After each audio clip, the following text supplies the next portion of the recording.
Hello and welcome to the Radioactive Ramblings podcast. I'm your host Richard. Today we're going to be starting a project we've been really excited to share. We already shared it in the Discord. It's called Ramblers Rising, and it's going to be based on the sci-fi series Red Rising. And we're just going to go through the books, talk about characters, tropes, the world of the six mainline books. And I'm your other co-host, Aaron, and today we're going to be covering the basic premise, the first few chapters of book one, and explain some of the setup for how this show is going to work and run and what it's going to look like. Yeah, we're excited. All right, now Richard, you're a lot more experienced than I am with Red Hell Rising. yeah, I am. I've been reading this series since not for very long, but since like April or so. I'm all done with the six mainline books, and I might eventually read the three spin-offs, but who knows? And what about you, sir?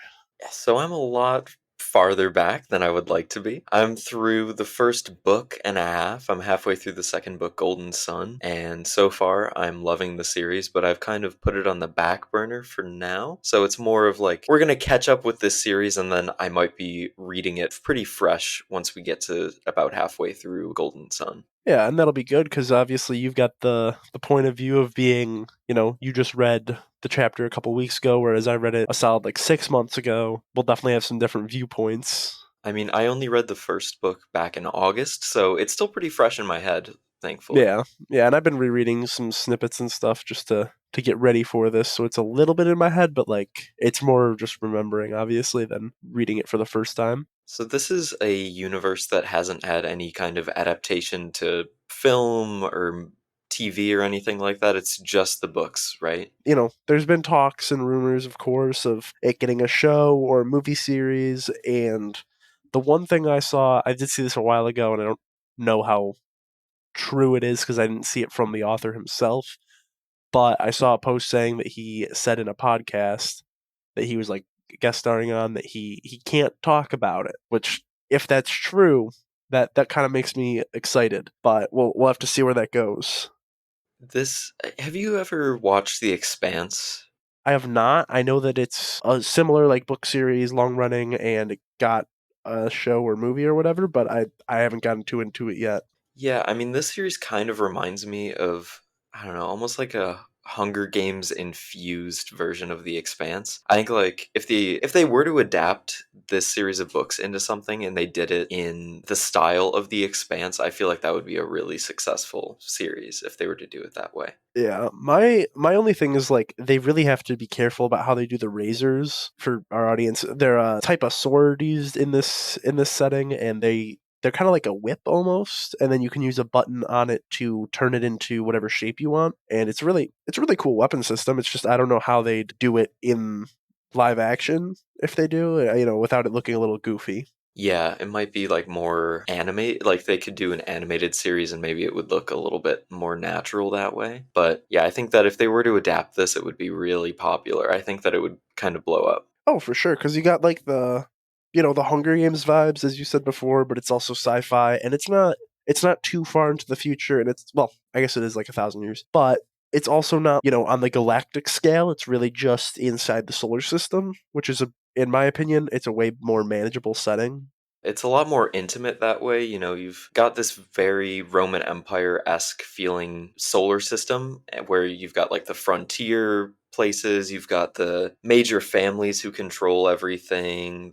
It's really cool. I always am a sucker for Roman Empire type of administrative governments popping up in media. I think that it's a really interesting concept that I like to see adapted into sort of space age shows and movies and books. Yeah, because it's really well handled in this too, of course. Plus, I like the fact that a lot of the characters go by like their call signs. Minor spoil, really just what a character's call sign is in the second trilogy is there's this big guy. He's called the Minotaur, and he is so cool, and he's really fitting to that archetype of the Minotaur from Greek mythology. So that's a really cool thing he wrote in there. Of course, amazing. Yeah, there's a lot of direct references to Greek and Roman mythology being, kind of based off of the Roman Empire, and also all of the planets obviously are named after Roman gods. So it's kind of they play off of that a little bit with the naming conventions, which I think is very cool. Yeah, and I think we could start getting into the setting a bit more. What planet is our main character from? So our main character Darrow Olycos, Yeah. is from a small town on Mars, and he is working as a Red. Now, the Mars that we see Darrow start off in, it's this very rough and tumble frontier place. There hasn't really been any kind of terraforming like you might imagine on in the far future. It's very much still kind of Wild West type of frontier area. Do you have anything to add to that? Anything I missed? Just that Darrow and his red companions in the mines, they are mining up a substance called helium-3 that is being used to terraform Mars eventually. And I guess we should probably get into the class system a little bit. You mentioned Reds. Those are the folks that are at the very bottom of the pyramid of this sort of Roman caste system that they have going on. Yeah, the society is made up of 14 different colors of people, and they're not like actually, it's not like the Sovereign in like the Guardians of the Galaxy movies where they're like gold and they have gold eyes and gold hair. They're people. The only difference is that they have sigils in their hands marking them as a red or a blue, an orange, whatever, and then their eyes are the same color as their color. Darrow, of course, happens to be a ginger, so he really is just like me. Isn't it like the Reds are descended from the Irish or something like that? They are. They're all of them are like descended from people. It's just that they're not all known because like oranges and blues, they're not really insanely major. Whereas like we know golds are which are the top of the society's pyramid. Golds are like the British, which kind of fits in because they're the conquerors. And I really like The yeah the colonists, colonists. perhaps? I really like the way the audiobook does it because obviously he gives each, like it's an orange talking or it's a gold talking based on like their accent. Yeah, I think it's really cool how, oh gosh, what's his name? Pierce Brown, the author of the book, he gives them each their very own unique way of speaking. Each color, you can definitely tell right away who's who just based off of the sort of vernacular that they're using, which I think is really neat, and it's a nice attention to detail. Yeah. And so going up the pyramid at like the second level, still obviously very low, we've got obsidians, which are the warrior class. These guys are 2.5 meters tall. They're massive, and they have 8 fingers on each hand.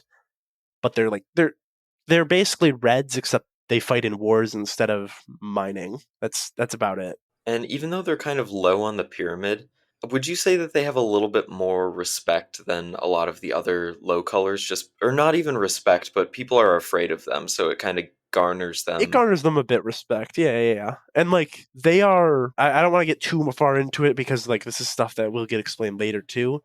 But there are like subcasts inside all of the colors.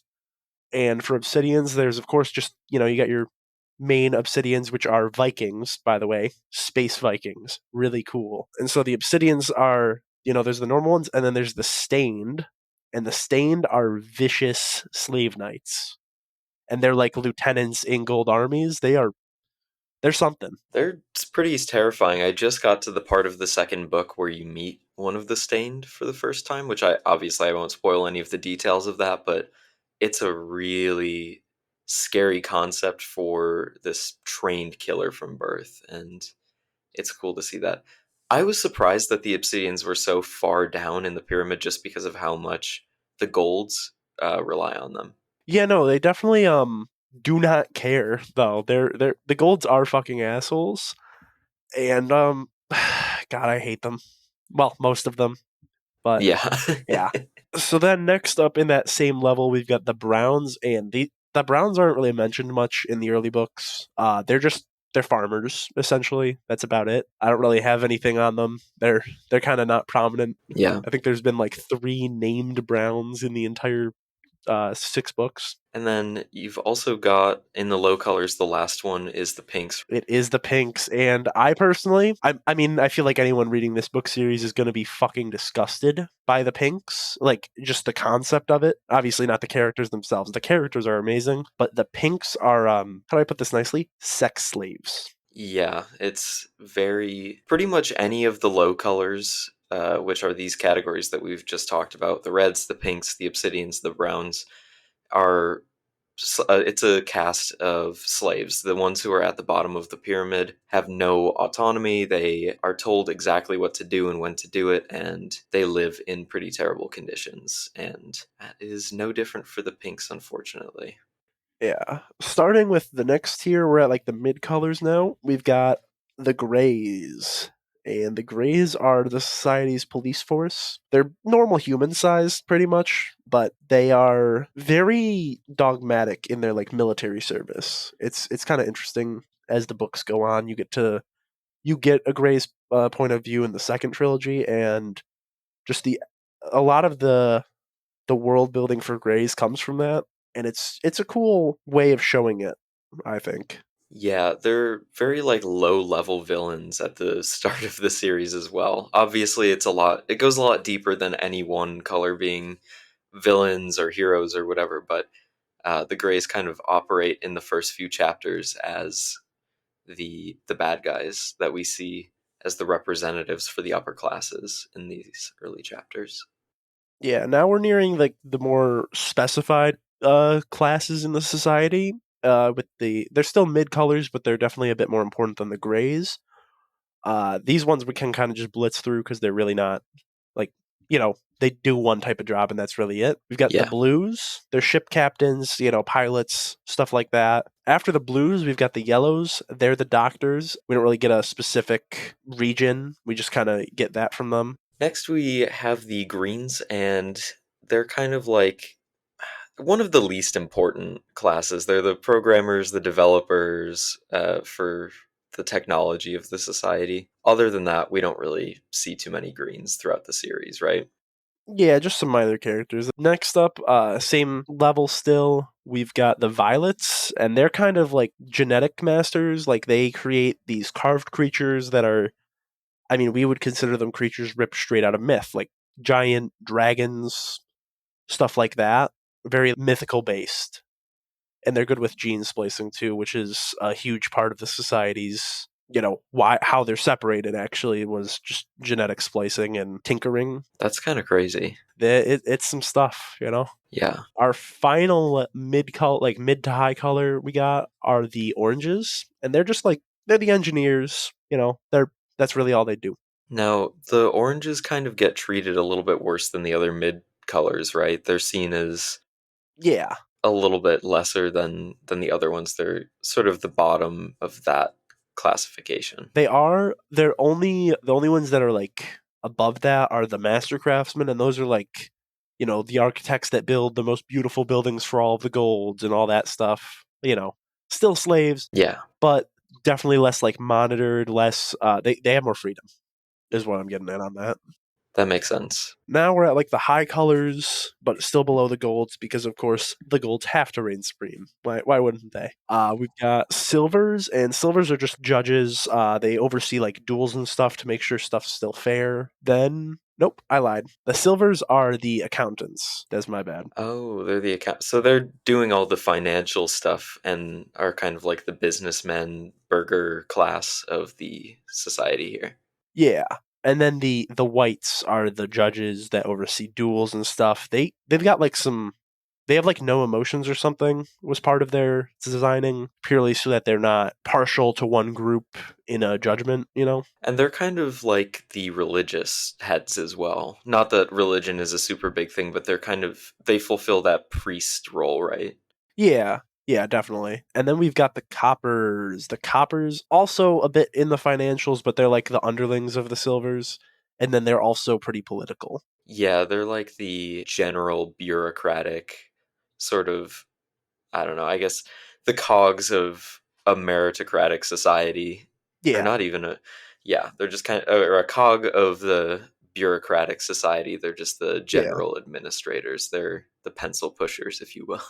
Yeah, whereas the silvers are like the CEOs of the not even CEOs really, but kind of. Yeah, like the higher class of businessmen and all that. Yeah. And then finally we have the golds. I fucking hate the golds. They're awful. They're about the same size as obsidians, except they're stronger, they're smarter, they rule everything. They're rich. There's three classes of golds, and we really only interact with one. We see the Peerless Scarred a lot, right? Yes, the Peerless Scarred are the most important golds. They are strong. They're pretty goated. Like they are the best of the best of the best. Honestly, Do we want to talk about how this system originated on the moon? Which I think that's um, really interesting. I'd love to hear your thoughts on it. What do you got? I think it's really interesting that this system of the castes sort of developed over the course of a few hundred years on the moon, and then as the moon became more and more powerful and a bigger place, they actually took over the Earth and started this solar wide empire, this solar system wide empire. I think it's interesting that the moon being kind of a barren, just a rock, that's where the seat of the empire is. Yeah, and actually, it becomes like the symbolism of the moon in general becomes huge because the ruling family of the Golds is it's the Owloons, and that started with Selenius Owloon, and he united with one of the other like largest families on Earth, the Ra. Akari Ara, and so Akari and Selenius conquered the moon. Akari stuck to more like the outer rim after the asteroid belt, while Selenius took over the inner solar system. But they're still one united. It's like states, pretty much. The outer rim is like they're lesser, but they're still technically equal with the inner rim or the core. It's just the frontier versus the core of the empire, pretty much. Yeah, but yeah, that covers our. Well, I guess I gotta finish up the golds real quick. So the Peerless Guard are the most powerful, the coolest, the silliest, whatever. Then we've got the Bronzies, or I don't know. I don't know what other names there are for them really, because they don't get mentioned too much anymore. Yeah, we don't see a whole lot of them past the first couple of books, right? Yeah, they're like the middling class. Like they could be Peerless Scarred if they were just a bit smarter or a bit stronger. And then we got the Pixies. The Pixies, weird name, are the golds that just kind of drink in the lavish stuff. Like they're typically like the trust fund babies of the golds. Very much the nepo babies who don't actually have to work for anything or don't try to work for anything. Yeah. Just reap all the benefits of being born a gold. So, not that they all aren't reaping the benefits of being born a gold, but you know. Well, yeah, definitely a lot more. Like they just sort of lounge and do whatever they want. Yeah, and they're really looked down upon by especially by the Peerless Scarred. The Peerless Scarred, by the way, get their name because they're peerless. Obviously, they're so amazing that no one is their equal. And the scarred part comes from they get like a crescent shaped scar cut into their face to identify them as a peerless scarred. That's another sort of ritual that I find interesting in this series is the act of cutting the Peerless Scarred. It's very cultish and kind of barbaric in a way that is very contradictory to the order and sophistication that the society tries to present itself as. It's at the level of the stuff that like the Greys do. I mean, the Greys worship their weapons. They're almost like Mandalorians, honestly, where they have that creed about taking care of your weapon. I think they bless their weapons too in Oh, some interesting. scenes. They're definitely an interesting group. Now that we've got some of the background out of the way, should we move on to the prologue of the first book, Red Rising by Pierce Brown?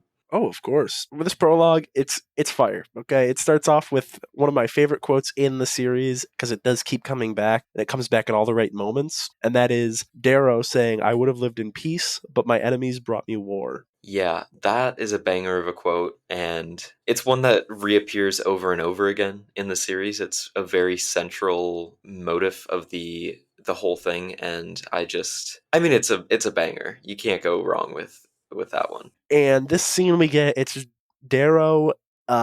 He graduated from the Institute of the Golds, and he's he's a peerless Scarred now, and he gets a speech made to him from the Arch Governor of Mars about how discrimination against the low colors is great and amazing, and democracy is the noble lie. We don't know what's really happened to Darrow. This is this is some late series stuff, it seems like. We really just get a good teaser with the prologue, and I'm not going to lie, I was hooked immediately. after hearing that. Right off the bat, they bring you in with a really interesting quote that makes you want to read more, and they give you that glimpse into the future. And then they immediately drop you into this world where you have just enough explanation to really get into it, but not so much that you feel like you know everything. Like every chapter in the beginning of this book, I feel like I was learning something really interesting about this world, and it was never too much at once, and it was never, I never felt confused about the world and what was going on. Yeah, that's why I prefer the world building in this series versus like another amazing, spectacular series in this similar genre, although it's like high fantasy. Brandon Sanderson does an amazing job world building, but oh my god, the first book of each like individual series in his franchise, the Cosmere, is the first book is just so much lore dumped on you, and it's overwhelming, honestly. Yeah, I have not gotten around to those books yet. After I finish the whole Red Rising series, I might. Oh yeah, don't worry. You know the pipeline is Don. I read a book that Dante tells me to read. I tell you to read it. You finish it, and then I tell you to read the next one that he's got me on. It's a great Yep. pipeline. It is a great pipeline. I usually enjoy the books that you recommend to me. Yeah, I don't, dude. I'm so happy that he recommended Red Rising to me because that kind of got me back into reading more. You know. Yeah, it's hard to find time to read in this busy world that we live in, but especially with so much media being thrown at us, but I don't know. This one is really, it was worth the read for me, and it got me to sit down and kind of slow down in the middle of the busyness of life and get back in touch with a little bit of reading. Because I don't know, it's hard to commit to a book in when you have so many obligations going on. Yeah, I think the only reason I'm able to do it is because I go to work for 9.5 hours, and probably 8 of those hours I'm grinding out an audiobook. It's kind of nice. Yeah, I need to get on the audiobook grind. I've Dude, please. Like specifically for this series, the narrator is so good, and just the pure emotion that he conveys during a lot of really awesome scenes that I can't tell you about. It's it's insane. Like the end of Golden Sun, I genuinely just kind of stopped working, which I shouldn't admit, but I stopped working. I was just kind of sitting in my chair at work like, "Oh my god. What the fuck did I just listen to?" yeah, sometimes you just gotta sit and contemplate, man. Dude, that happened again at the end of book 5 and book 6 too. Like Pierce Brown writes some of the best endings to books that I've ever read, that I've ever experienced, honestly. And I think that's a good segue into chapter one, Helldiver. Of course, we meet our main character, Darrow Olikos, my goat, one of my favorite characters of all time, and he's really just a helldiver. It's this specific type of miner that actually operates this drill that it's called a claw drill. Kind of looks like a squid if you like. That's the best way to visualize it. I think it's 9 or 10 drills attached to it, and you operate it using your hands as extensions, pretty much. Can we just take a minute to talk about how many times Pierce Brown described Darrow's fingers as like dexterous or It was a bit just like much. he really went kind of hard in this first in these first few chapters with describing how dexterous Darrow's fingers are. Oh, it was weird. I thought that was pretty funny. Oh man, Chase just texted me, "Can you shut the fuck up? You're so damn loud, idiot." What a guy. Crazy that he texted you that instead of me, who lives in the same apartment as he does. Yeah, I he's a silly guy. What can I say? But yeah, we also learn in like the first 2 sentences that Darrow's father was hanged when he was a child. Yeah, they bring up his father in this first chapter, but I gotta be honest, I think that it's the either the second or third chapter where they bring this up, so I won't talk about it yet. But there's something that they bring up about his father that kind of confuses me because they don't go very hard into it, and it's like they also don't explain it very well. But we'll get to that Yeah. later. I might know what you're talking about, and if it is, still not explained. Don't worry. Oh, Um, great. Okay. yeah. And we get another really good quote when Darrow's talking about how his father was hanged. And this is another one that gets repeated at like pivotal moments in the story that just kind of enhances it for me. And that is On Mars, there isn't much gravity, so you have to pull the feet to break the neck. They let the loved ones do it, which is also just fucked up. Yeah, it's really fucked up. And it's crazy that they're having these public executions that often. It gives us this sense of just how oppressed the Reds really are. Yeah, I mean, you think about their in these mines, it's dangerous. Actually, the very next thing that happens is Darrow is about to drill into a deadly gas pocket that would, it would light up and explode if he's not careful. They really describe the whole like process of being a helldiver as super dangerous. Like anything can kill you. There are these what are the pit vipers or something like that? They're Yeah, like these hyper poisonous critters that if they bite you in the mines, you're dead. They're all over the place, and the everything could collapse in on you. The gas could explode. If you're working this job as a hell diver, you're pretty much bound for the grave at some point, right? yeah. There's only one Helldiver for each clan. Darrow's clan Lambda, I Hmm. believe. It kind of it's one of those facts that just kind of fades away, you know. Yeah, Darrow is the Helldiver of Clan Lambda, and he actually takes after his father in that, which is kind of silly. And his uncle works in the mines with him as well. Yeah, his uncle is like the lead. I think they call it a head talk, which is just the person that's, like he warns Darrow about the gas pocket before Darrow nearly dies and explodes. This is around the same time that we learn about the laurel, which is this prize that the golds like to dangle in front of the reds, and that's what keeps people motivated to keep on working. But this one clan called the Gamma Clan always wins the laurel, and Darrow is really determined that he's going to get that for his clan because it means they get to choose like extra food or something like that. Yeah, they get extra food, extra just like, better food too. They get like sugar cubes and coffee and everything that isn't just basic rations, which is what all of the other clans are subjected to. Yeah, and it also creates this system where one clan, even though they're all low reds who are working in the same awful conditions, you've almost got this elite amongst the low reds, this sort of minor elite. So it's just one more layer of on the pyramid of people standing on each other to get what they want, and the real enemy being the golds at the top. And Darrow, this is just as the end of the chapter comes up. He is, he's got to go scan the gas pocket because they don't actually know what's up with it. And he jumps out of his claw drill and goes to scan it.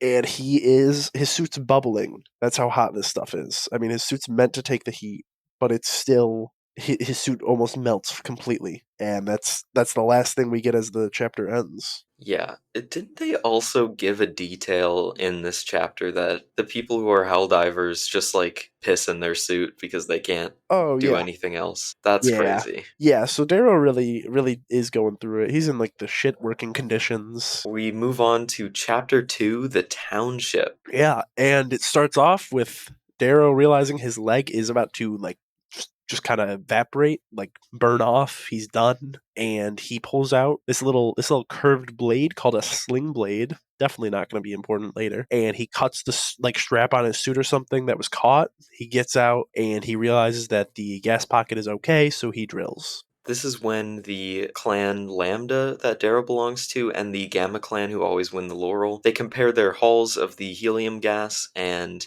Darrow is like 100% sure that he has them beat. It's very clear he got more than they did, and that laurel is going to belong to them, which he's really excited about. Yeah, they do get a really interesting. This is just another bit of foreshadowing, which there's a lot of in these early chapters. A lot of really good foreshadowing about Darrow's character, and they're talking to the other Helldiver, who I don't remember his name, but whatever. The other Helldiver takes a burner, which is just cigarettes, whatever, and he takes a really really long drag, and it burns out super fast because that's how it be. And he says to Darrow like, "Hey, you see this burner? That's you." This didn't really have much of an impact on me. I was kind of like, okay, I get the point that you're trying to make here, but Yeah.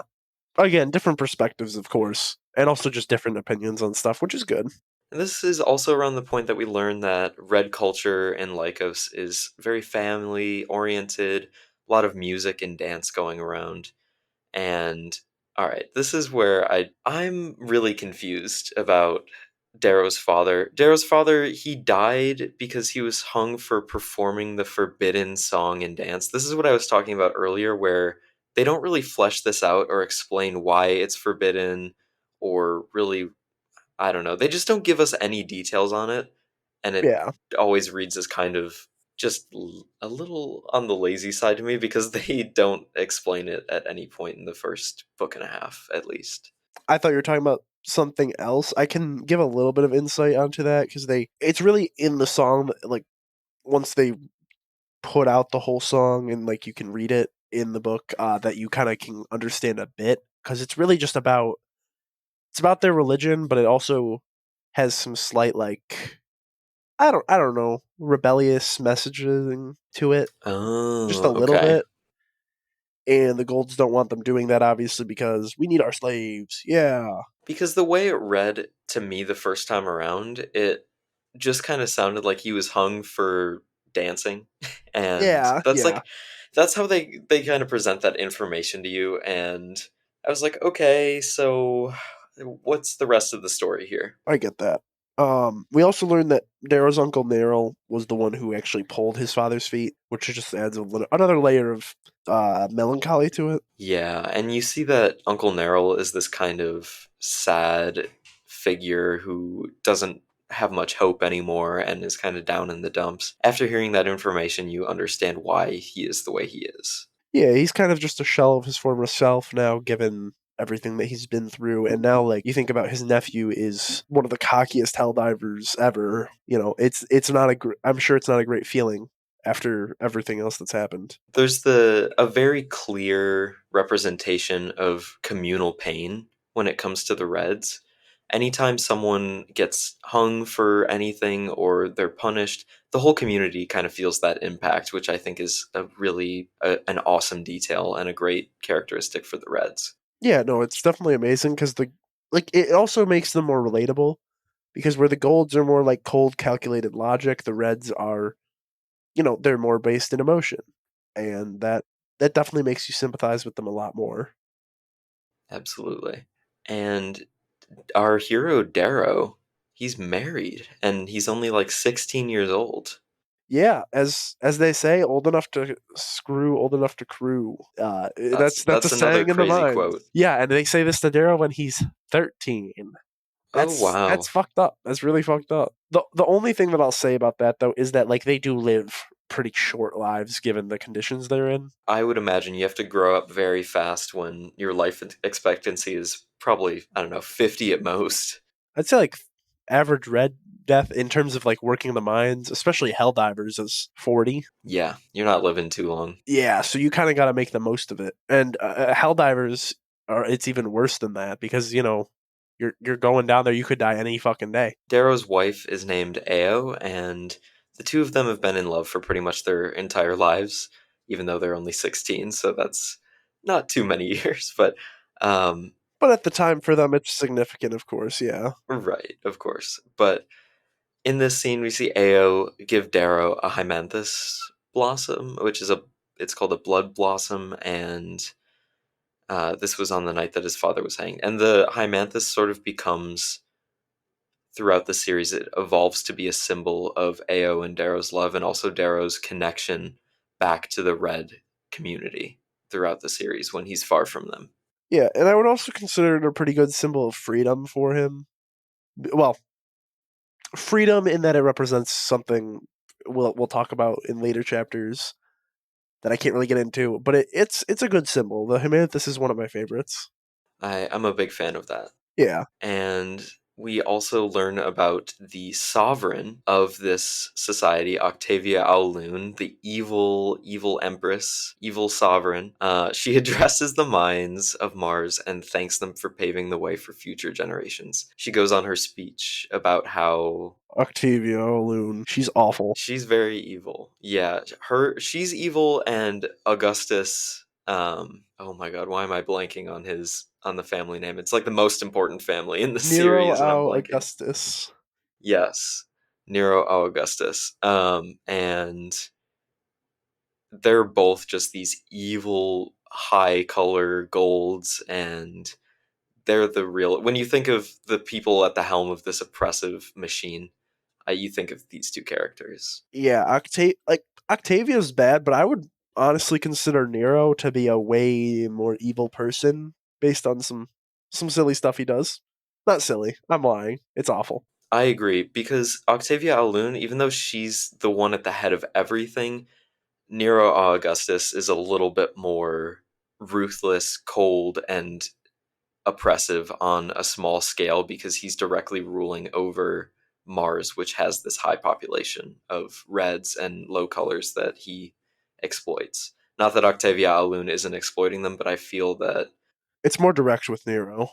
yes, it's not sort of two or three removed from what's actually happening. He's like giving the orders himself, so he seems a little bit more evil on that level. Yeah, and he could delegate. He just doesn't want to, which is another like evil personality trait. The chapter ends as Darrow and Io move to the Laureltide Festival, which is where they announce the winners of the Laurel, and they get to drink a lot. So it's kind of awesome. Yeah, I was kind of imagining like the Martian version of Bilbo's birthday at the beginning of Lord of the Rings, where the whole Shire is kind of getting together and drinking and having a good time. That's what was going through my head. Yeah, I'd agree with that.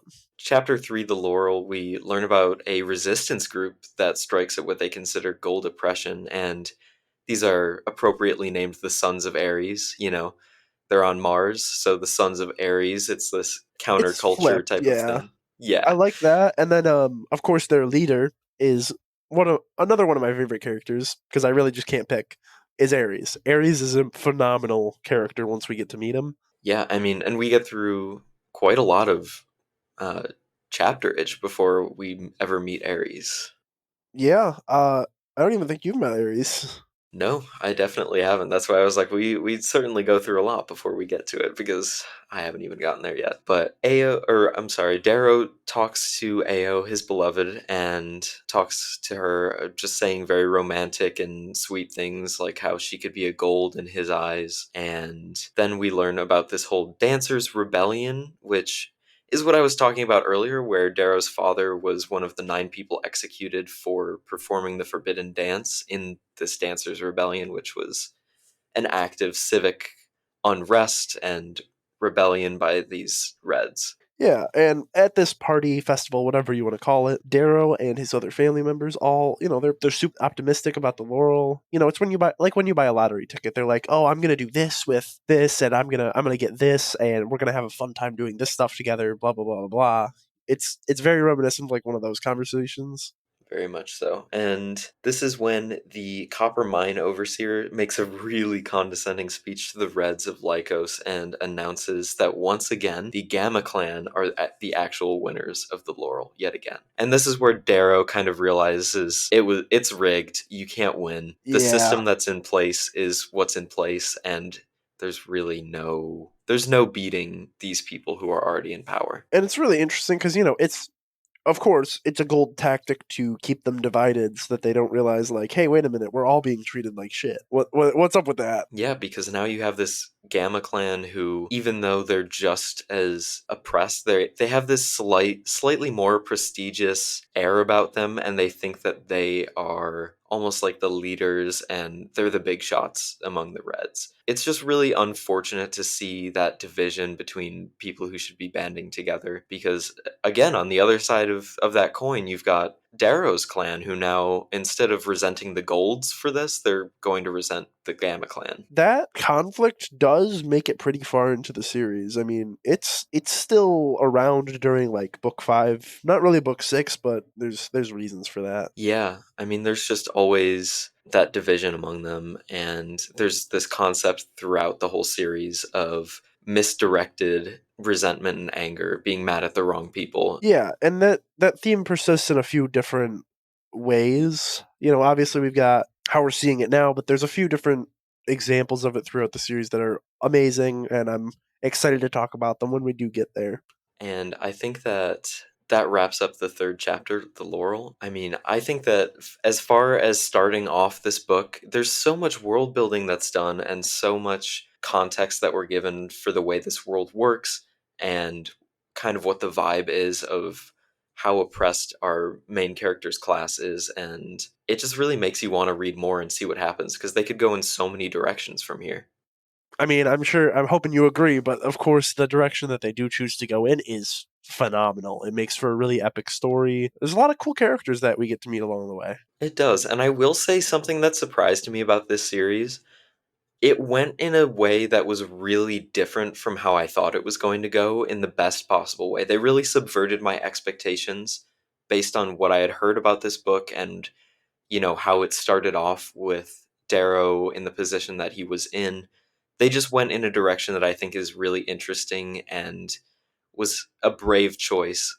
They could have gone in a much easier route and it would have easily been a boring book. Yeah, But they went in an interesting direction with it. I'm with you on that. It came out in like 2014, and that was obviously, that was huge in the period of like young adult dystopian societies. Like a lot of class warfare was in a lot of books at the time.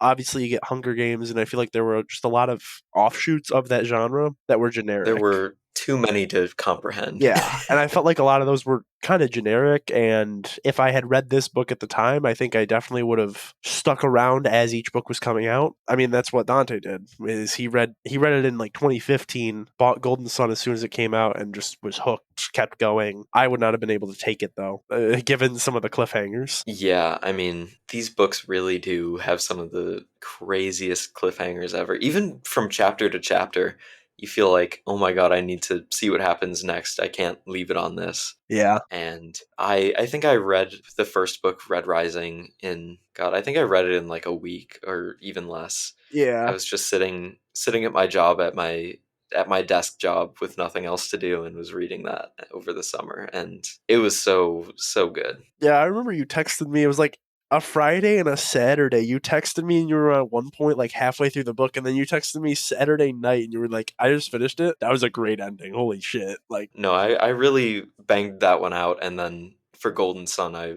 you're it's taking taken me like a forever. month and a half to get through half of the book. Unbelievable, dude. And you're gonna be mad at yourself because it's such a good ending. I know. But here's what I'm thinking. Now that we're doing this coverage, once we get to Golden Sun, I can read it fresh before every episode that we record, and we can move through it that way, you know? Yeah, that'll be good. I'm excited for when we get to the second trilogy because I like the politics in the second trilogy, dude. They're so, not that they're not there in the first trilogy, but they're so much heavier. It's just a lot. I'm excited to read all of that because you know me, I love my political shit. I'm always into that. Yeah. So I'm excited. A good political drama. Yeah, I would consider, from what I've seen it, because you know me, I haven't watched Game of Thrones or House of the Dragon yet, which I will eventually. Don't worry. Yeah, you better get on that. I will. I would consider it just based on what I've seen from Game of Thrones in house. That it's basically space Game of Thrones in terms of a lot of the political stuff, and again, just the twists, the foreshadowing, everything in there is phenomenal. That's how everyone that I've talked to about the second trilogy describes it. Is very Game of Thrones vibes. A lot of people saying The Expanse in that way. The Expanse has got a lot of that sort of space political thriller drama type of thing going on, which Richard, you got to get on that show. It's on Amazon Prime I Video. know, dude. That's a show I you would I enjoy. have so much in my backlog for like movies, shows, books, games.